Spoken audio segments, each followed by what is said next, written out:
J'appartiens à notre Seigneur, Allah, le Seigneur des mondes. Celui qui s'est prescrit à lui-même la miséricorde.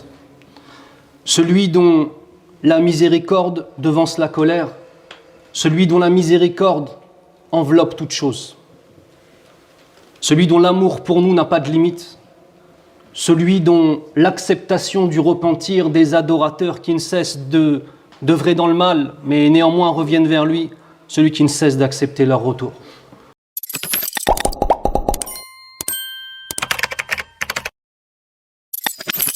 Alhamdulillahi Rabbil Alamin.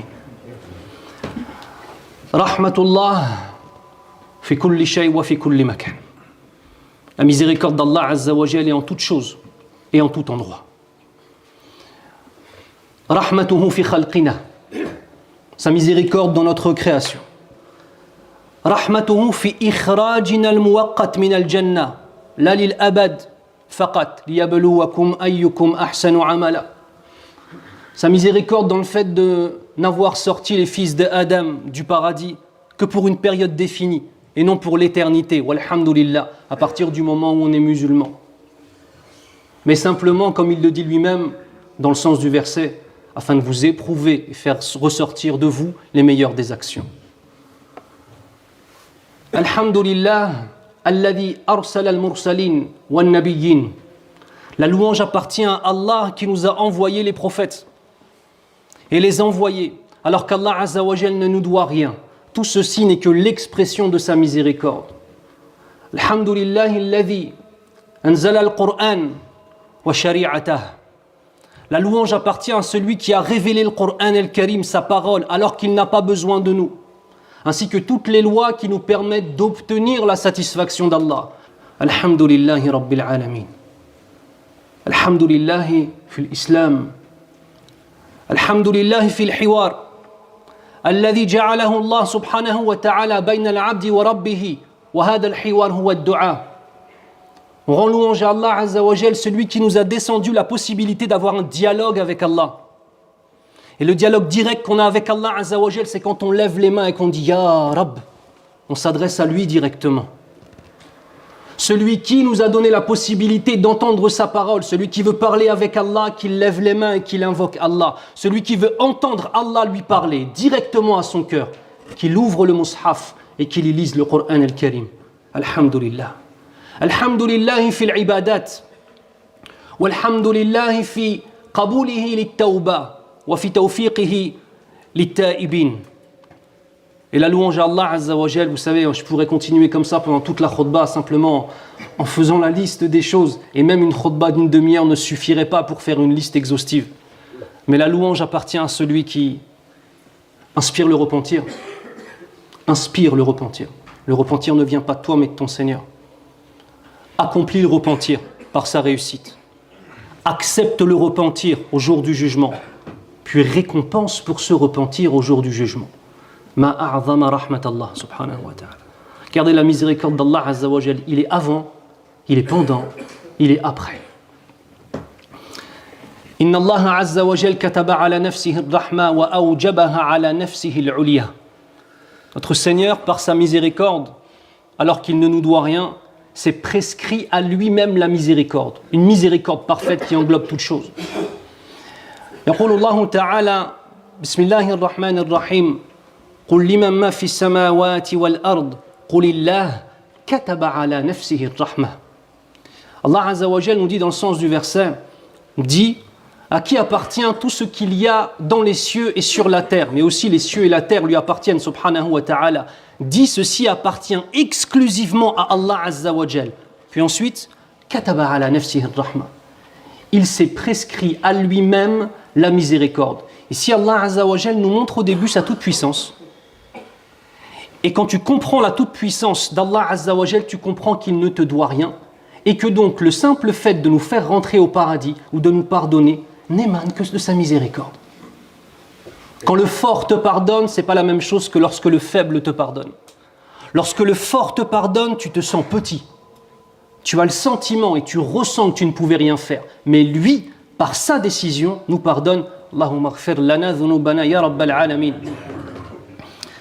وكذلك يقول الله عز وجل كتب ربكم على نفسه الرحمة أنه من عمل منكم سوءا بجهالة ثم تاب من بعده وأصلح أنه غفور رحيم. Ce qui signifie, il s'est prescrit, votre Seigneur s'est prescrit à lui-même la miséricorde. Et certes, celui qui fera du mal, une mauvaise action, des mauvaises actions, on se fait du mal à nous-mêmes en premier lieu quand on désobéit à Allah Azza wa Jal. Et il y a la possibilité d'avoir la deuxième dimension, qui est le fait de faire du mal aux gens. Si tu ne te lèves pas pour la prière ou si tu délaisses tes prières, tu ne fais du mal qu'à toi. Mais si tu voles, tu mens, ou tu parles sur quelqu'un, ou tu fais des mauvaises choses, tu as fait du mal à toi et à la créature. Donc il y a un double pardon à obtenir. D'une part le pardon d'Allah et d'autre part le pardon de la créature. Et si la créature ne te pardonne pas, tu rencontreras ça au jour du jugement, quoi qu'il arrive. Donc Allah Azza wa Jal nous dit, il s'est prescrit à lui-même, dans le sens, il s'est prescrit, votre Seigneur, à lui-même la miséricorde. Et certes, celui qui a fait une mauvaise action par son ignorance. Car toute personne qui pêche est une personne qui est dans une ignorance. Une ignorance qui est aggravée, une ignorance passagère, une ignorance qui devient la base de sa vie peut-être, ou une ignorance qui est comme des ténèbres à travers un parcours de lumière, mais certes une ignorance.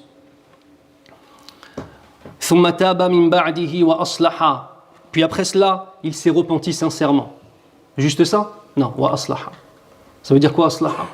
Cela signifie qu'il a changé ses actions, il a changé le mode de vie, il a changé sa façon d'être, ou elle a changé sa façon d'être. Eh bien, Allah Azza wa Jal finit le verset en nous disant Innahu ghafurur rahim.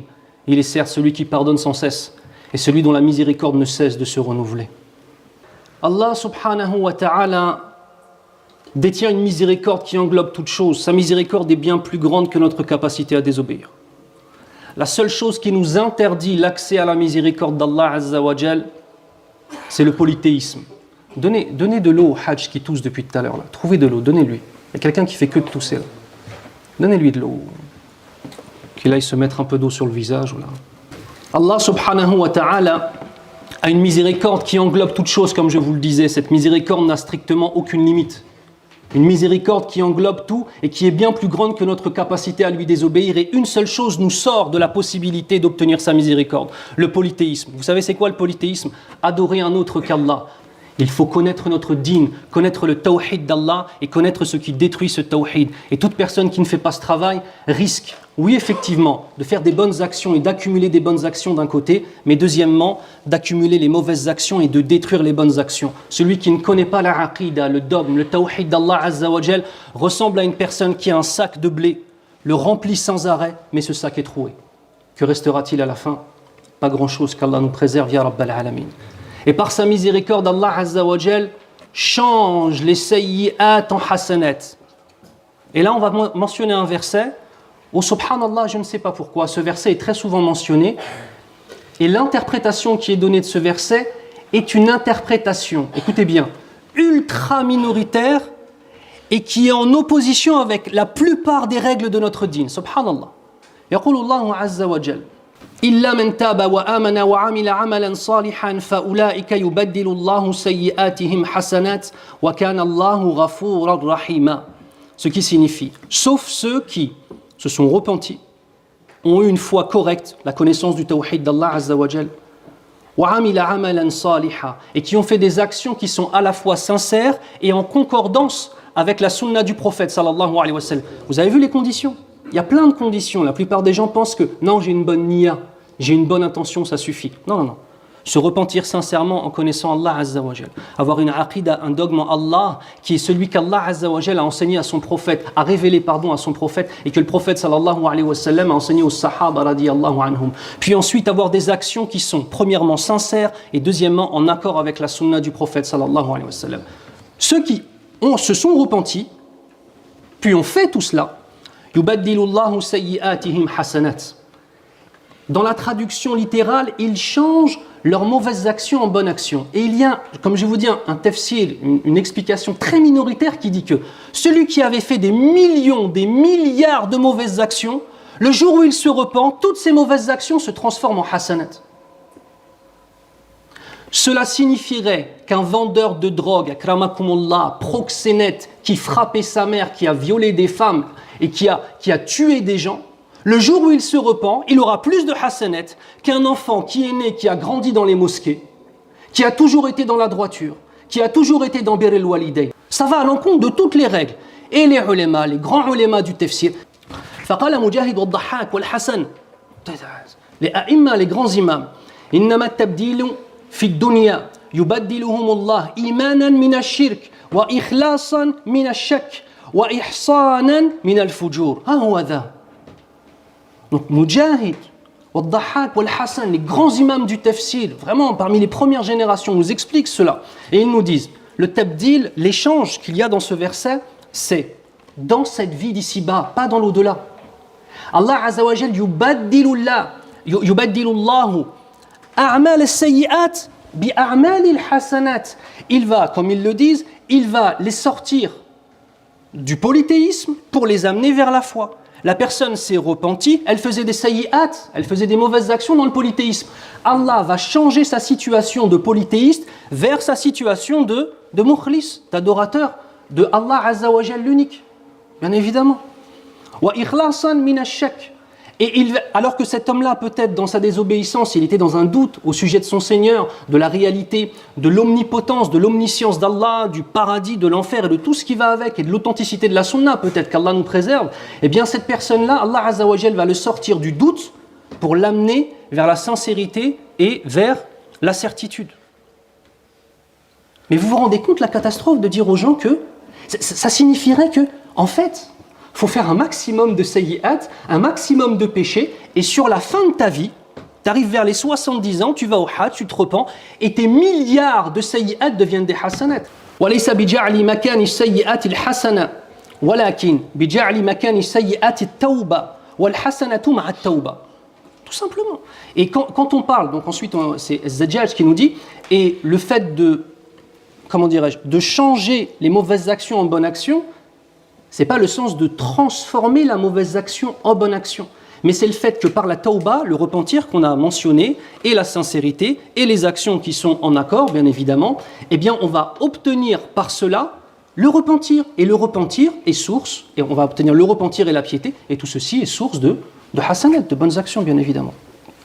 Et la miséricorde d'Allah Azza wa Jal est encore plus intense que la miséricorde que la femme ressent pour son enfant et pour son nouveau-né. Omar ibn Khattab radiyallahu anhu rapporte qu'il était avec le prophète sallallahu alayhi wa sallam ainsi que d'autres sahaba radiyallahu anhum wa ardahum jami'an, et ils virent une femme qui pensait avoir perdu son enfant. Elle le cherche partout, désespérée, en train de pleurer. Elle le retrouve. Elle le serre dans ses bras et elle commence à l'allaiter parce qu'il était affamé. Et Omar ibn Khattab radiyallahu anhu nous dit: وأرضعته فقال لنا رسول الله صلى الله عليه وسلم أترون هذه المرأة طارحة ولدها في النار قلنا لا والله وهي تقدر على أن لا تطرحه فقال رسول الله صلى الله عليه وسلم لله أرحم بعباده من هذه بولدها الله أكبر. Cette femme prend le nouveau-né, le serre, l'allaite. Et le prophète sallallahu alayhi wa sallam interpelle les sahaba radiyallahu anhum et dit: est-ce que vous pensez que cette femme pourrait jeter son enfant dans le feu? Les sahaba disent: ya Rasulallah, non, elle ne pourrait pas faire ça. C'est impossible qu'elle le jette. On sait que la femme l'aime, on le sait de façon intellectuelle et idéologique. Mais là, quand on voit cela, la certitude augmente encore. Non, c'est impossible.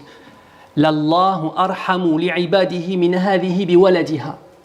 Et le Nabi sallallahu alayhi wa sallam de dire: la miséricorde qu'Allah Azza wa Jal ressent envers ses adorateurs est encore plus grande que la miséricorde que cette femme ressent pour son nouveau-né.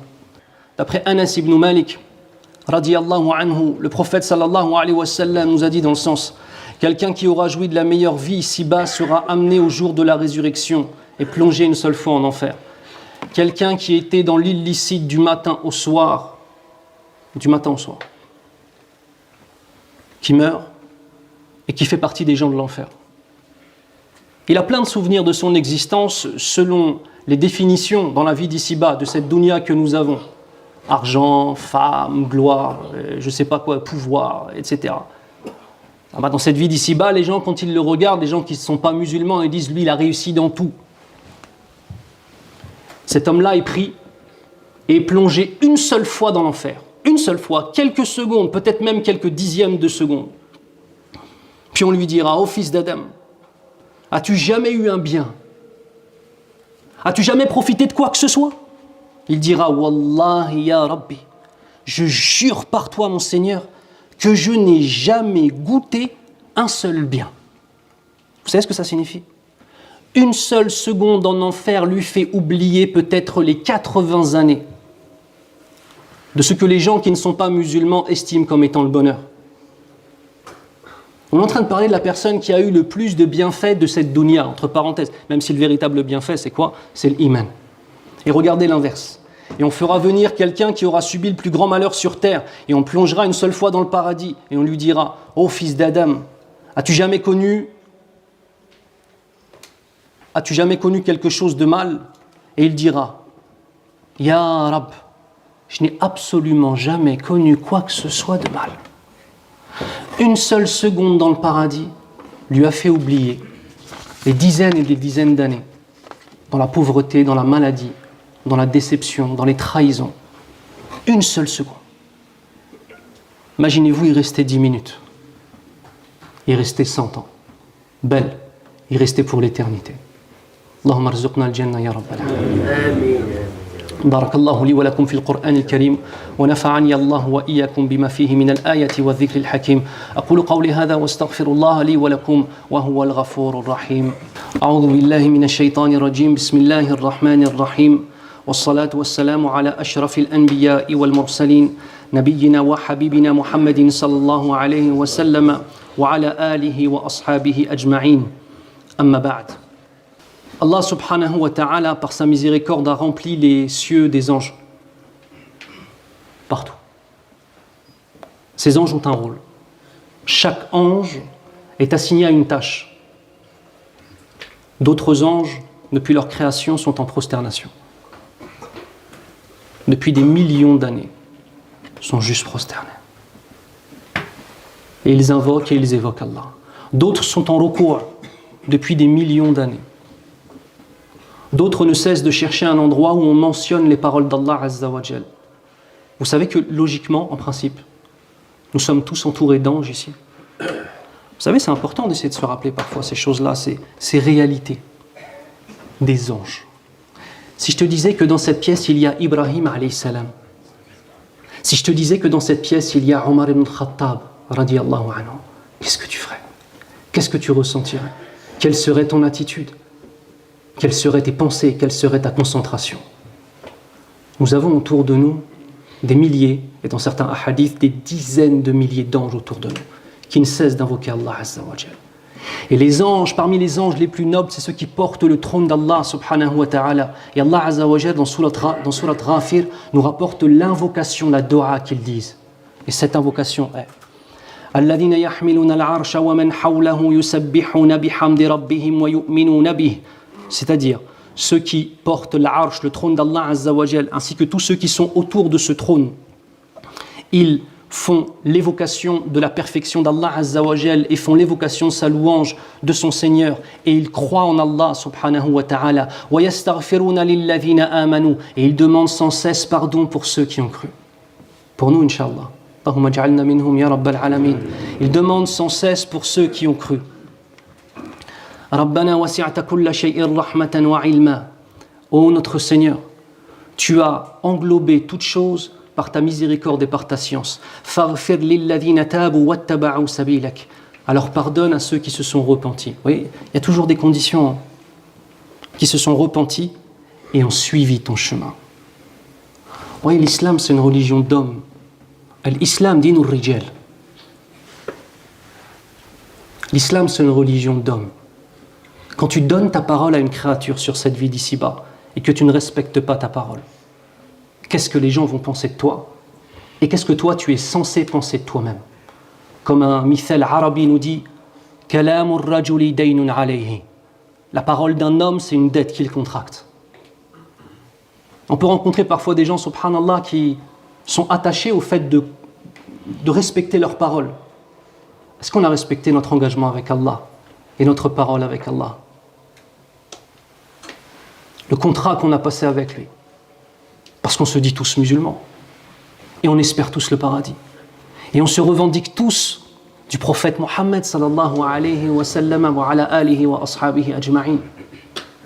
On en est où de cet accord qu'on a passé? Wattaba'u sabilak, et qui ont suivi ton chemin. Waqihim adhab al-jahim, et protège-les du châtiment de l'enfer. C'est les anges qui disent ça. ربنا وأدخلهم جنات عدن التي وعدتهم ومن صلح من آبائهم وأزواجهم وذرياتهم ربنا وأدخلهم جنتك. Et ô mon Seigneur, ô notre Seigneur, fais-les rentrer dans tes jardins du paradis, celles que tu as promis, et celles que tu as promis aux fils de Adam qui auront les actions, les bonnes actions, ainsi qu'à leurs pères, à leurs enfants et à leurs épouses et leurs époux. Innaka antal azizul hakim. Tu es certes le tout-puissant, celui dont la sagesse est parfaite. Waqihimus sayyi'at. Wa man taqis sayyi'ati yawma idhin faqad rahimta. Et éloigne-les, préserve-les des mauvaises actions.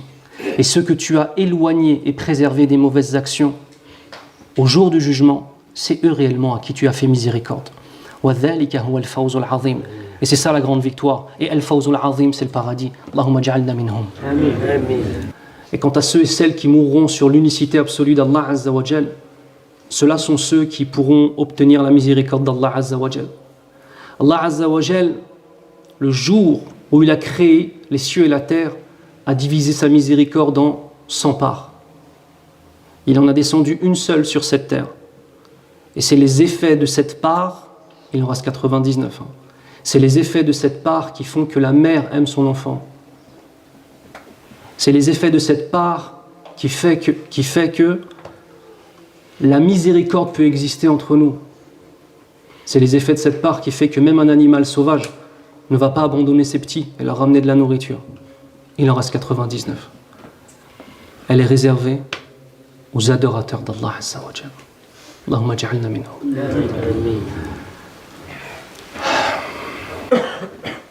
Le hadith, il est très long, je vais vous le dire directement en français parce que le hadith est très long. Allah Azza wa Jal, puissant et majestueux, dira dans un long hadith, un hadith qui est très long, j'ai pris simplement une partie. Les anges ont intercédé au jour du jugement. Les anges ont intercédé. Les prophètes ont intercédé. Et les croyants ont intercédé. Ceux qui sont morts pour Allah subhanahu wa ta'ala ont intercédé. Ceux qui avaient mémorisé tout le Coran et le Karim ont intercédé. Ceux qui ont eu cette possibilité de ce qu'on appelle shafa'a, intercéder auprès d'Allah Azza wa Jal pour d'autres créatures qu'on aime, ton père, ta mère, ton frère, ta sœur. Est-ce que tu te rends compte qu'il y a certains degrés de la foi qui font qu'Allah nous préserve? Imaginons que ton père doive rentrer en enfer. Il n'avait pas assez de bonnes actions. C'est un musulman, un croyant, mais il n'a pas assez de bonnes actions pour rentrer directement au paradis. Il va devoir aller en enfer. Ou ta maman, qu'Allah nous préserve. Et toi, tu es tellement pieux, et tu as fait tellement d'actions qu'Allah Azza wa Jal aime, qu'il te donne une possibilité spécifique au jour du jugement, d'intercéder. Tu lèves les mains, tu dis « Ya Rab, j'ai mémorisé le Coran. Ya Rab, ton père et ta mère peuvent rentrer au paradis, Inch'Allah. » On parle souvent de Bir el-Walidayn, on parle souvent de la piété filiale. Allah, ya akhi, la maison que tu vas leur acheter, même si demain tu deviens millionnaire, ne vaudra pas un milliardième de cette possibilité d'intercéder pour eux au jour du jugement. Tu vois, la foi, ce n'est pas une question simplement de ton âme, c'est aussi une question de l'âme des gens que tu aimes, de tes parents, de tes enfants, de ton épouse, tes sœurs pour leur mari, de tes amis sincères, tes frères et sœurs. Et il nous dit, il ne reste que le plus clément des cléments, Arhamur Rahimin. Puis il puisera une poignée des occupants de l'enfer, d'une façon qui sied à sa perfection, et en fera sortir les gens qui n'avaient rien fait de bon. Ici, juste très important, en arabe, c'est فَيَخْرُجُ مِنْهَا قَوْمًا لَمْ يَعْمَلُوا خَيْرًا قَطْ. Ils n'ont fait aucun bien, aucune action. Pourtant, tarku jinsil a'mal, le fait de délaisser toutes les actions de l'islam, une personne qui délaisse tous les piliers de l'islam, tous, cette personne-là n'est plus musulmane, même s'il se revendique ou elle se revendique musulmane, même si dans certaines écoles, une école contredit cette parole-là. Et on a, pour l'explication de cette parole-là, Ibn Khuzayma qui nous dit يَعْمَلُ خَيْرًا عَلَى تَمَامِ وَالْكَمَالِ وَلَا عَلَى مَا أَوْجَبَ عَلَيْهِ وَأُمِرَ بِهِ. C'est-à-dire, ils n'ont pas fait de bien ala wajh al-kamal, c'est-à-dire ils n'ont pas fait de bien complet. D'accord? C'est pas qu'ils ne se sont jamais prosternés, ils ont toute leur vie délaissé la prière, toute leur vie délaissé la zakat al-mal, toute leur vie délaissé le siyam, toute leur vie délaissé le hajj sans vouloir le faire. C'est pas ça en fait, c'est pas ça qui est voulu dans ce hadith-là. Ce sont des gens qui sont venus et qui ont fait des actions, mais ces actions avaient un manquement dans la sincérité ou dans la conformité avec la sunna du prophète sallallahu alayhi wa sallam. Donc leurs actions n'étaient pas complètes, vous comprenez? Leurs actions n'étaient pas complètes. Eh bien Allah Azza wa Jal, parmi ceux-là, Allah Azza wa Jal en prendra une poignée d'une façon qui sied à sa perfection. Il les sortira de l'enfer. Et ils sont carbonisés. Ils ne méritent pas de rentrer au paradis directement, ils doivent faire un long stage en enfer. Mais Allah Azza wa Jal, par sa miséricorde, c'est la dernière des miséricordes au jour du jugement. Il va sortir une partie des adorateurs qui avaient toutes ces actions qui étaient manquantes, qui n'étaient très loin de la perfection. Ils s'étaient carbonisés. Il les jettera dans une rivière du paradis, appelée rivière de la vie. Et ils en sortiront telle une graine emportée par un torrent. Ils seront, dit-il, comme une pierre précieuse, munie de colliers autour du cou et reconnaissables par les occupants du paradis. Et ils auront un surnom, les affranchis d'Allah Azza wa Jal. Ceux qui ont été affranchis par Allah Azza wa Jal. Admis au paradis sans avoir rien fait de bon de façon complète. Puis il leur dira, entrez au paradis et tout ce que vous y verrez vous appartient. Ils diront, notre maître, Ya Rab, tu nous as donné ce que tu n'as donné à personne d'autre. Et il leur dira, il vous reste chez moi encore quelque chose de meilleur. Et ils diront, qu'est-ce qui peut être meilleur que ceci? Et Allah Azza wa Jal leur dira, dans le sens du hadith, mon agrément, après lequel je ne serai plus jamais insatisfait de vous. Et après lequel il n'y aura plus jamais la colère d'Allah Azza wa Jal. إن الله وملائكته يصلون على النبي يا أيها الذين آمنوا صلوا عليه وسلموا تسليما وقال النبي صلى الله عليه وسلم من صلى علي الصلاة صلى الله عليه بها عشرة اللهم صل على محمد وعلى آل محمد كما صليت على إبراهيم وعلى آل إبراهيم وبارك على محمد وعلى آل محمد كما باركت على إبراهيم وعلى آل إبراهيم في العالمين إنك حميد مجيد